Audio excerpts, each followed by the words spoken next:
Gametogenesis एक अद्भुत प्रक्रिया है जो जीवन के निर्माण में महत्वपूर्ण भूमिका निभाती है। यह वह प्रक्रिया है जिसके द्वारा हमारे शरीर में शुक्राणु और अंडाणु का निर्माण होता है। चलिए इसे थोड़ा विस्तार से समझते हैं। सबसे पहले हमें यह जानना होगा कि यह प्रक्रिया दो मुख्य चरणों में होती है, स्पर्मेटोजेनेसिस और ओओजेनेसिस। स्पर्मेटोजेनेसिस में पुरुषों के शरीर में शुक्राणु का निर्माण होता है। यह प्रक्रिया टेस्टिस में होती है, जहां स्टेम सेल, जिन्हें स्पर्मेटोगोनिया कहा जाता है, विभाजित होकर शुक्राणु बनाते हैं। यह प्रक्रिया लगभग 64 से 72 दिन लगाती है। अब बात करते हैं ओजेनेसिस की।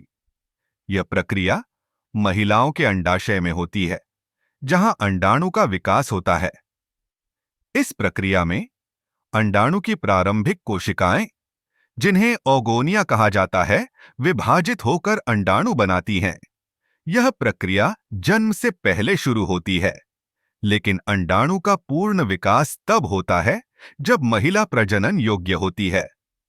गैमेटोजेनेसिस में माइटोसिस और मियोसिस दोनों शामिल होते हैं। माइटोसिस में कोशिकाएं समान रूप से विभाजित होती हैं, जबकि मियोसिस में जीन की विविधता के लिए विभाजन होता है।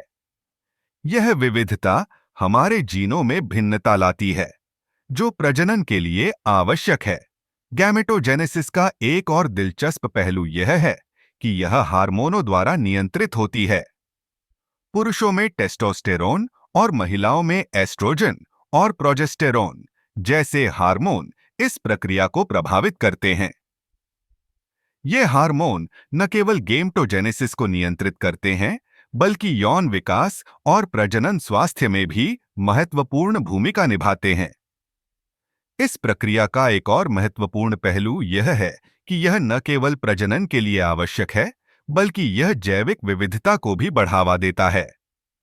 जब शुक्राणु और अंडाणु मिलते हैं, तो एक नया जीवन शुरू होता है, जो माता-पिता के जीन का मिश्रण होता है। यह मिश्रण न केवल शारीरिक विशेषताओं को निर्धारित करता है, बल्कि व्यक्ति के व्यवहार और स्वास्थ्य पर भी प्रभाव डालता है।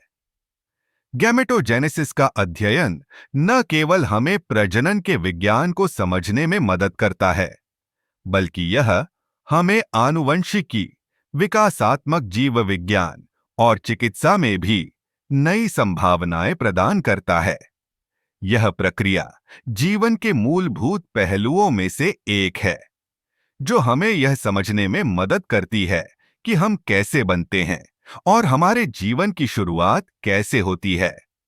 तो अगली बार जब आप जीवन के चक्र के बारे में सोचें, तो याद रखें कि इस अद्भुत प्रक्रिया का कितना बड़ा योगदान है। यह न केवल हमारे अस्तित्व का आधार है, बल्कि यह हमें एक दूसरे से जोड़ने का भी काम करती है।